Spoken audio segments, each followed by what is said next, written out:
نحمده ونستعينه ونستغفره ونستهديه ونعوذ بالله من شرور أنفسنا ومن سيئات أعمالنا.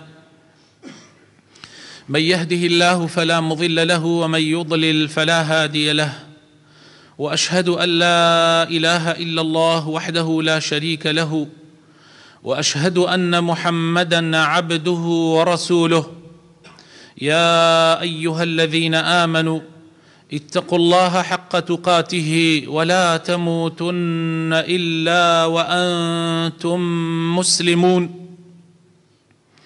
أما بعد، فإن أصدق الكلام كتاب الله، وخير الهدي هدي محمد صلى الله عليه وسلم، وشر الأمور محدثاتها، وكل محدثة بدعة، وكل بدعة ضلالة، وكل ضلالة في النار. ئیماندارانی خۆشەویست، خوشک و برابەڕێزەکانم، لە هەفتەکانی پێشووە باسی نەخۆشیەکانی دڵمان کرد. وتمان هەر کاتێ ئەگەر بینیت دڵت حەز لە تاعەت ناکا و حەز ئەکا دوور بگرێ لە شتە چاکەکان، هەر کاتێ ئەگەر دڵت خۆشەویستی هەبوو بە خراپەکاری، ئەو کاتە بزانە دڵی تۆ لە دڵە نەخۆشەکانە، و پێویستە لەسەر تۆ چارەسەری دڵی خۆت بکەی. چارەسەرکردنی دڵیش دوو خاڵمان باس کرد. وتمان یەکەمیان بەوە ئەبێ کە پەلە بکەی لە تاعەتکردنە، لە ئەنجامدانی تاعەتەکانە، پەلە بکەی لە ئەنجامدانی تاعەتەکانە، پەلە بکەی بۆ نوێژکردن، نوێژەکانت دوا نەخەی، واز بێنی لە کەم تەرخەمی، نەڵێی جارێکان کاتی ماوە، بەڵکو هەوڵ بدە نوێژەکانت بە قەدەری توانای خۆت لە مزگەوتە ئەنجام بدەی. خۆت ئامادەکە هەر لە ئێسەوە بۆ ڕەمەزان و بۆ ڕۆژووی ڕەمەزان پێشینان و پیاوچاکان 6 مانگی بمایە بۆ ڕەمەزان داوایان لە خوای پەروەردگار ئەکرد کە خوای تەعالا تەمەنیان درێژکا و بیانگەێنێتە ڕەمەزان. هەر لە ئێسەوە لە ماڵی خۆتە شتێک ئامادەکە، سندوقێک، ئەگەر ئیمکانیاتیشت باش نەبوو، سندوقێک لە ماڵە ئامادەکە و بنووسە لەقەی سندوقی حەج. ڕۆژانە چۆن پارادەی بەدەستی مناڵەکانتەوە، ئاوا پارەیەکیش بخەرە ناو ئەو سندوقەوە و خەمی حەجکردنت بخۆ. ئەگەر ئیمکانیاتیشت هەیە تاخیری مەکە و دوای مەخە. ڕێگای تر زۆرە جگە لە ناو نووسین بۆ گەیشتن بە حەج، وەکو حەجی تجاری و ئەوانە. هەوڵ بدە با پارەکەشی زۆرتر بێ، مادام تو پارەت هەیە خەمی حەجەکە بخۆ. کێ ئەڵێ ئەمێنی؟ زۆر دۆستمان هەبوو، زۆر خۆشەویستمان هەبوو، بە تەمای تەمەن درێژەیەکی زۆر بوو، بەڵام لە کوت و پڕە مردن هات بوو بە میێوانی. لەوانەیە توش لەوانە بی، بۆیە خەمی حەج بخۆ. ئەو سنووقە خۆی بۆ خۆی ئەگەر بشمری تۆ بە حاجەتی ئەمری، چونکە تۆ خەمت خواردووە. بەپێ ئەو داهاتەی کە هەتە خێر بکە، بۆ ئەوەی ئەگەر دەوڵەمەنیش ببی ڕۆژێ لە ڕۆژان دائیمەن تۆ خێرت کردبێ. مقدارێک لە داهاتی خۆت تەخسیس کە، تایبەت کە بە خێرکردن. ئەگەر لە 100 بێ، تۆ موچەکەت ملیۆنێکە 10,000 مانگانە دانە بۆ خێرکردن. على الأقل ئەگەر بتوانی زیاتریش زۆر باشە. ڕۆژانە تۆ داهاتت 10 دینارە، 500 بخەرە ناو مزگەوتەوە بیدەرە فەقیر و هەر جۆرێک لە جۆرەکانی خێرکردن. ئەگەر دەوڵەمەنیشیت نەکەی زەکات دوا بخەی، نەکەی، ئەوە شەیطانە ئەتخەڵەتێنێ، نەکەی. هەروەها خۆشەویستەکانم، خاڵێکی تریشمان باس کرد. وتمان زۆر زکرکردنی خوا، زکرکردنی خوا خۆراکی گیانە، وەکو چۆن خواردن و خواردنەوە خۆراکی جەستەیە. خۆراکی ڕوح بریتیە لە زیکرکردن. پیاوچاکان وتویانە چۆن ماسی بەبێ ئاو ناژێ، هەروەها ڕوحیش بەبێ زیکرکردن ناژێ. نەخۆشەکەوێ پاش نەخۆشکردنەکەی ئەشمرێ. ڕوحێکی زۆر هەیە مردووە، ڕوحێکی زۆر هەیە مردووە، جەستەکەی ڕێیەکا بەڵام ڕوحی مردووە. خۆشەویستەکانم ڕوحی مردووە، دڵنیابن ڕوحی مردووە. بۆیە خۆراکی ڕوحتان بدەن بە زیکرکردن. پێغەمبەری خۆشەویستمان صلی الله عليه وسلم ئەفەرمێ هەر مەجلیسێک کە خەڵکانێک تایە کۆ ببنەوە، ئەگەر زیکری خۆیان تیا نەکردبێ، ئەگەر باس و خواسێکی دین و ئیمانیان تیا نەکردبێ و هەڵسن، پێغەمبەری خوا ئەفەرمێ صلی الله عليه وسلم وەک ئەوە وایە کۆ ببێتنەوە لەسەر لاشەی گوێدرێژێک، خەریکی خواردنی گۆشتی گوێدرێژێ ببێت، ئەگەر بەبێ زیکر هەڵسابێتن.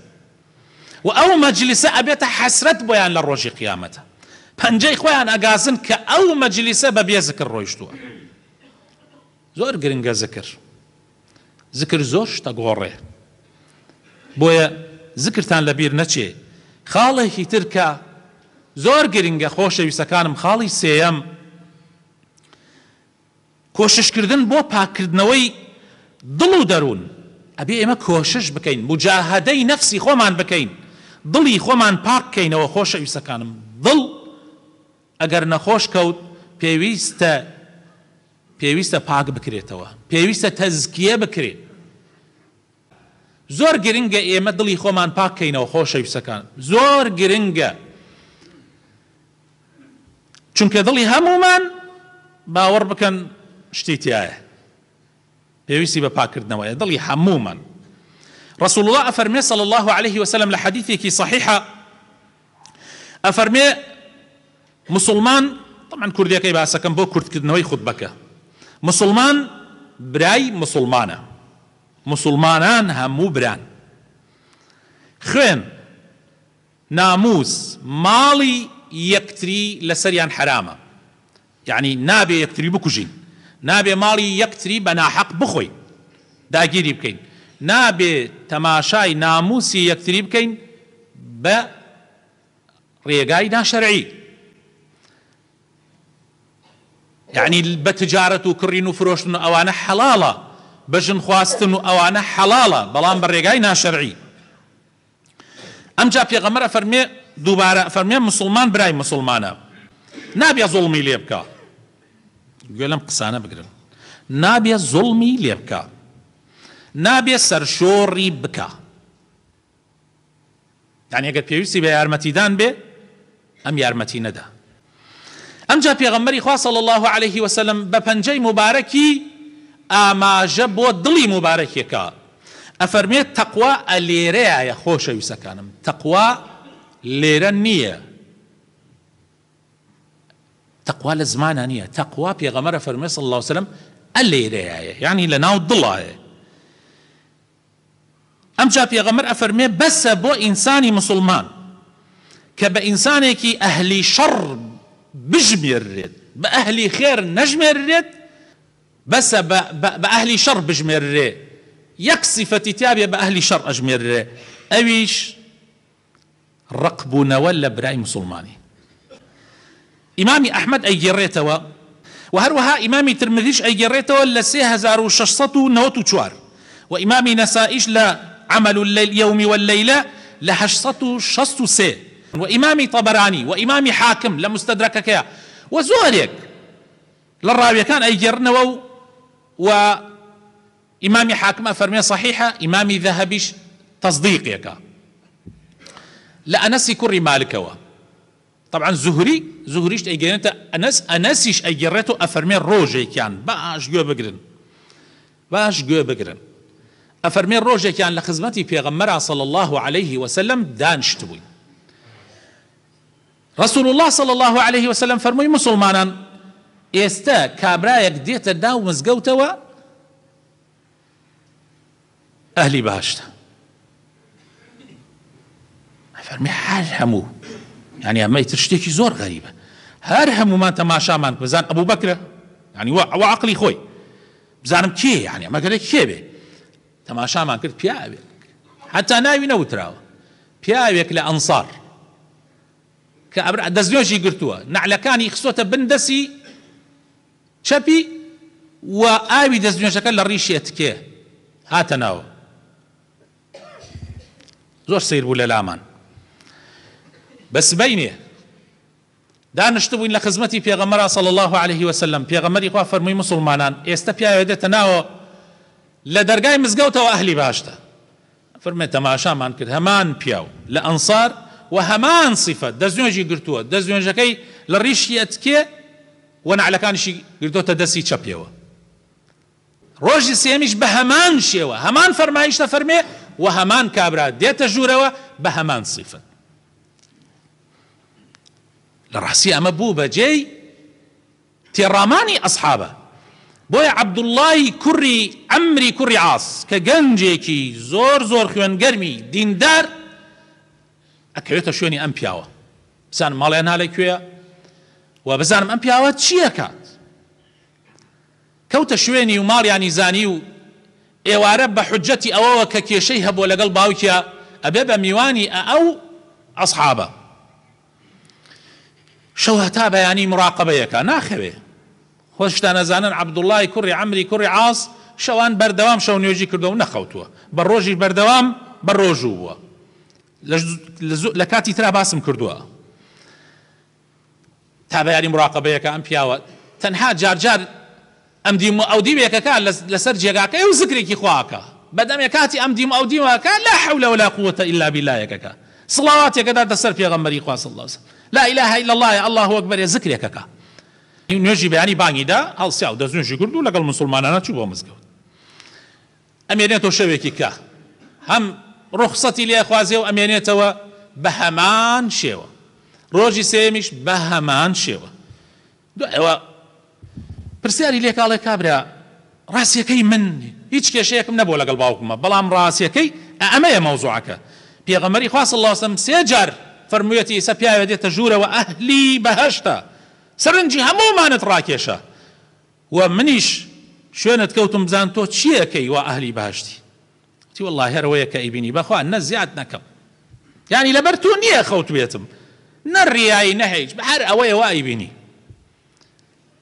سبحانه وتی وتم ئەمە چییە یعنی کە کەوتمە ڕێ وتی تو یەک دەقە بوەستە ئەڵێ وتی هەر ئەوەیە کە ئەیبینی بەڵام ئاگات لێی بێ کە من بەم لەفزە غير أني لا أجد في نفسي غلا لأحد من المسلمين لناو ظلما حقد غل رق قينم برامبر بهيج مسلمان يكنيه ولا أحسده على خير أعطاه الله إياه وبهيج شيويك حسودي بهيج مسلمان يكنابم بحر خير يكخوا بيداوه خوای تعالی ماڵی باشی پێداوە خانووی باشی پێداوە سیارەی باشی پێداوە ژنی باشی پێداوە مناڵی باشی پێداوە منسەب و پلەپایی باشی هەیە زۆر ئەهلی تەقوایە و بەردەوام لە مزگەوتە هەر سیفەتێکێ بێ من قات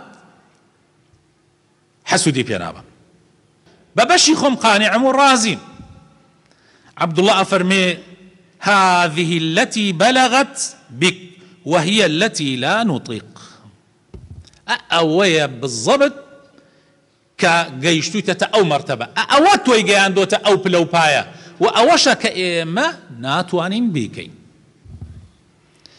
ميموني بني مهران يكيك بولا بياو تشاكان لصلحاء لأولياء أفرمه روجي كان سلماني فارسي لقل حذيفي كري يمان دو صحابي زور بالرزي في غمري خوا صلى الله عليه وسلم أتشن مالي ريق أبو سفريك أتشن ريانا كيوتا مالي آفرتيكي نبطي يعني غير مسلمان لسر دينيكي ترى اتديار أننا نشتخون أوانو ميوان داريانكا كاتي نيوش ديتا بيشو اتر برسيارة كان أوا شوێنێک پاک هەیە نوێژەکان مانیتیا ئەنجام بدەین شوێنێکی پاک هەیە نوێژەکان مانیتیا ئەنجام بدەین گوێ لەم قسەیە بگرن. ئافرەتە غەیرە دینەکە لەسەر دینێکی ترە وتی دڵت پاک بێ لە هەرکوێیان نوێژەکەی نوێژ بکە، گرنگە دڵت پاک بێ. ئەڵێ هەردووان وتیان وەڵڵاهی ئەم ئافرەتە غەیرە دینە بەڕاستی قسەکەی تەواوە. ئێمە زۆربان گرنگی بە بڕێشت ئەدەین لە ڕاستیە ئەو شتانە ئەوەندەم گرنگ نییە وەکو ئەوەی ناودڵ.